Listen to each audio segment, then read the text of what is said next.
Okay, this is Dota 2. It's a really good game. It's free on Steam, and I never gave this whole genre a chance until 2 weeks ago. I watched the popularity of League of Legends, and I just was not interested in it at all. So I just decided one day I was on Steam. I was really bored, looking for a game to play, and Dota 2 is on there for free, and it's really popular on Steam. I think it's the most popular game on Steam.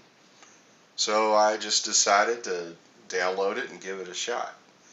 And so far, I'm really impressed by the game. It's much funner and more addictive than I would have ever imagined it would be. It's got a ton of depth. It's a very simple game to play mechanically, as far as learning how to use abilities, how you level up, how you make money, acquire gear, all that kind of stuff. It's actually very, very simple, but it definitely follows a Blizzard philosophy. It's not a Blizzard game, but it definitely follows Blizzard's philosophy of making what appears to be a simple game that's easy to pick up and learn, but as you dig into it, you find out there's a lot of depth to it. And it's because it's a team-based game. So obviously when you have teams, there's going to be a lot of tactics that are going to come into play, and a lot of strategy as well. And what's really impressed me about the game is that it's not just so much that there's strategy and there's items and there's spells and there's stuff that you have to learn. There's a tactical side to it. It's really just that the developers have created a ton of heroes. I don't know how many heroes is here, but it's a lot. It's basically subdivided into strength, which is your tanking. All these guys up here are your tank type of characters. The next one is agility, and most of the agility are DPS of one type or another, mostly ranged, but kind of a mixture. There's a lot of melee in there too, but that's really your damage dealers. And then the very bottom is intelligence, and intelligence are going to be the caster types, and the casters are all very, very unique. Usually, I wouldn't say they're more complex, but it's a little bit of a different way of playing, I guess, from the other two types, I feel like. But the intelligence casters are, you have like the standard guy right here, the Keeper of the Light. He's your Gandalf type, a wizard type of player, or character. Maybe he's the type of hero that if you're first coming into the game, you want to play something that's a little more, typical. And then you have the Omni Knight, same deal. He's like a paladin. He has a heal. He has an invulnerability protection spell. Basically, he's a support class who's got some tanking ability as well. The Ogre Magi, I have not played. I don't know what he does. But okay. Nyx Assassin. I believe the Assassin, he is a more of a DPS type of character. But every one of them has 4 different abilities, and of those 4, one of them is an ultimate ability, which is usually on a pretty long cooldown. That's what you want to really save for a fight that you want to win. It's kind of your trump card, and your whole strategy in the game is going to be dictated partly by whether or not your ultimate ability is on cooldown or not. It's really important. Like my favorite here, really my favorite character so far has been Viper.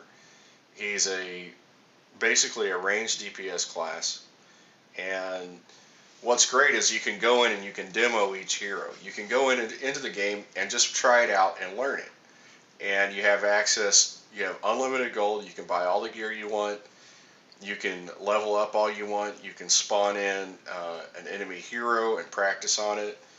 So you don't have to jump into a match and feel like a complete noob and drag the team down and feel bad about it. It's everything is very intuitive. The options are really intuitive, easy to figure out, pick up, move around, all that good stuff. And then once you're actually in the demo, it's just you and AI basically. So you can just go around and level your hero up, and figure out which skills you want to use, and or if you like using them. And that's what's great about the game, is that sometimes a hero might look cool and you're like, oh yeah, that's what I want to play, but then when you actually get in there, it doesn't mechanically feel right to you, or it's not satisfying to play. But with all these different heroes, I guarantee you're going to find one you like to play, if not more than that. Like, Viper is really cool because as a DPS type, he's more of a sniper, basically. You're looking for stragglers, you're looking for heroes that have been separated from the pack, or wounded heroes who are trying to get away from the battle.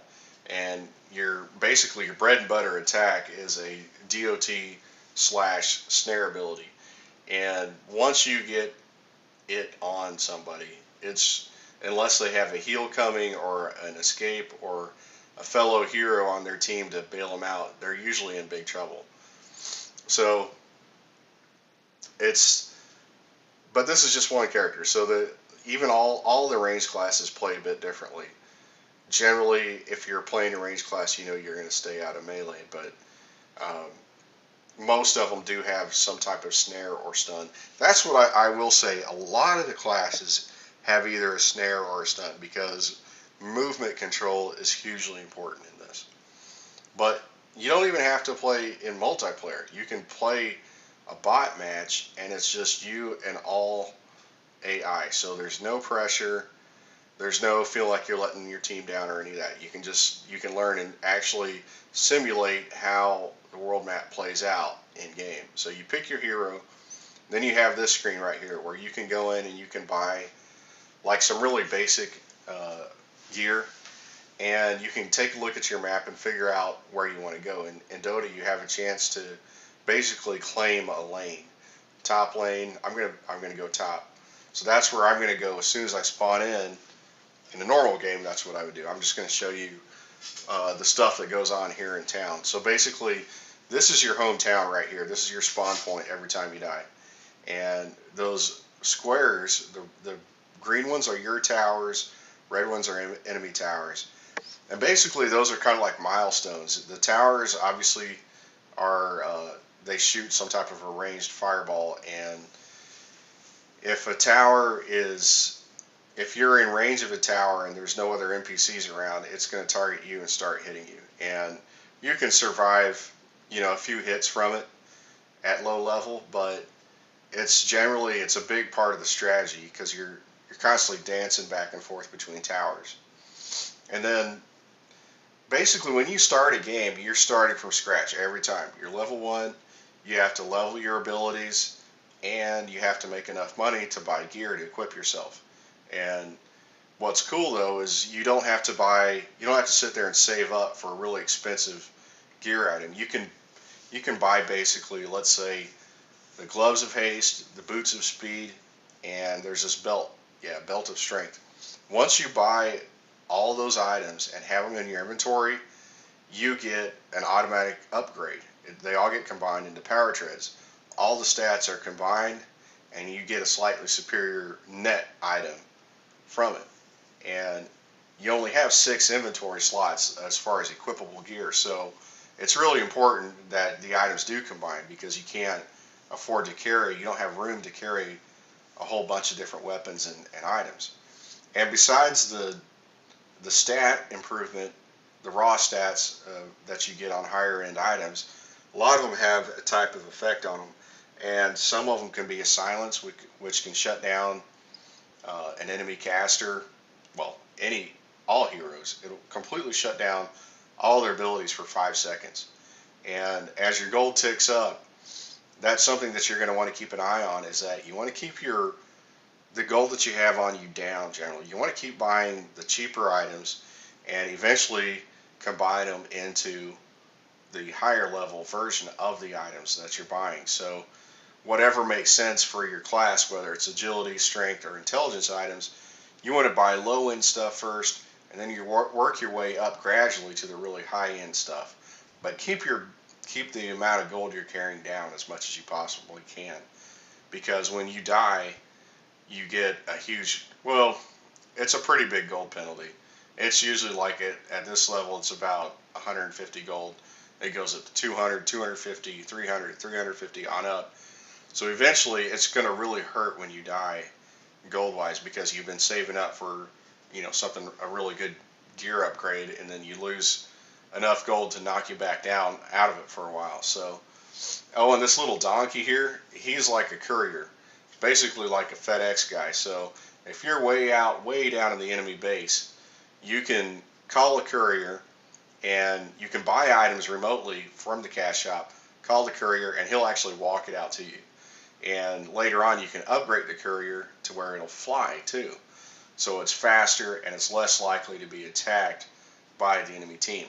And that's kind of a big deal, is that your courier is a vulnerable unit. So while it can ferry items and help you out a ton, it can be attacked, and that's a big strategic element. Actually, it's a defenseless character, and it only moves when somebody calls it to go bring them stuff. So there's a lot of strategy. Like the Scroll of Town portal is really important. It'll teleport you to any friendly building of your own, which all of them are on one side of the map, but it definitely gives you a lot of mobility by buying town scrolls. It's a careful investment, though. Do you want to spend that money on it, or do you just want to walk? But it can really matter if you have a tower about to go down. You can teleport to your tower, drop in right on top of it, and help defend it from enemy heroes or creeps. So like right here, this is a typical deal. You're going to have heroes on one side of the creeps, and you're going to have heroes on the other side of the creeps. And you just kind of, it's up to you how you want to play, but I find it's generally best to try and make money and gold and experience off the creeps for as long as you can. Get the gear and level that you like to be at to attack heroes, because otherwise you're going to feel, I guess, a little bit lacking when you're trying to attack and you're not using your setup. So basically, once you get to know each hero class and the type of gameplay it has, then you're going to know which gear to buy, and kind of you'll have a build plan basically. So as you level up and make money, you're going to go, okay, first I'm going to buy the basic sword, and then I'm going to cash it in later and combine it into an enchanted sword that has a crit bonus and a damage bonus. So like the basic gameplay though, when you first start out, you just run down to close to the most outer tower on your side of the map and then wait for creeps to show up. And then basically you pick off the creeps. As you kill the creeps, you make a little bit of money, you make a little bit of experience, then you start leveling up. It's a bit slow early on. It does take a little while to get good, because early on you kind of like, it's kind of like a Cold War situation between you and the other team. You're just kind of like, you want to fight, and that's a fun part of it, but you really just, you kind of want to really get your stuff leveled up first. Like this Witch Doctor right here. Now my character has, that's one good part about a range, is you don't have to get into melee range to start doing damage. And usually once you do enough damage and you put the other hero into kind of a difficult position where they can't really stick around, they need to actually go back to town, heal up, or go to a healing fountain and heal up, because otherwise you kind of, once your life gets low, it really puts a target on your back. So but yeah, this is a basic beginning gameplay right here.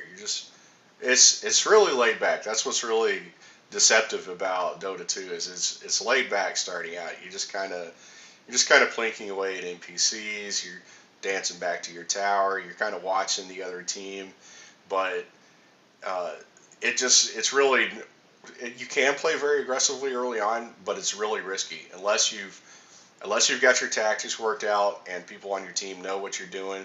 It's really easy to go try and lone wolf your way into a situation where you're going to lose, because a lot of times when NPCs or heroes, other players, run away from you, they're running to other players or a tower.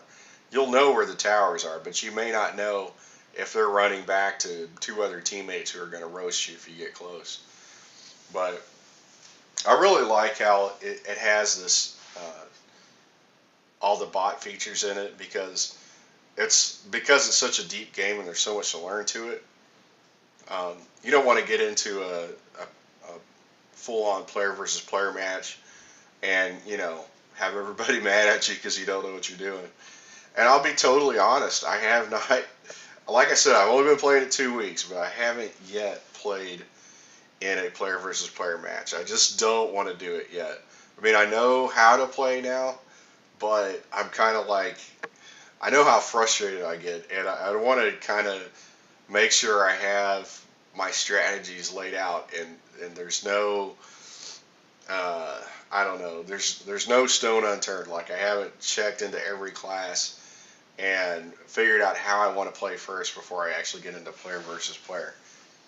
But yeah, Razor, such a cool looking hero. I haven't played him yet, but he's basically a Lich King type of character. Obviously, he's got a lifesteal attack, a very simple class, very straight ahead. And actually, when you're trying to choose classes, it's nice because the game will tell you if it's a complex class or if it's a simple class. Like Rubik, he's very complex. I mean, his basic attacks don't look anything, too difficult. I mean, basically, he's just damage abilities. He's got telekinesis. He has Fade Bolt, which is like a chain lightning type of spell, and not too complicated. Just basic damage stuff. But once you get later into it, when you get your ultimate, you get an ability called Spell Steal. And Spell Steal is, obviously, that's an amazing ability that you can target a hero and steal a spell from them and then be able to use it. But you've got to know how that spell works. You have to know what you're doing once you get that spell. So that class is very, very complex.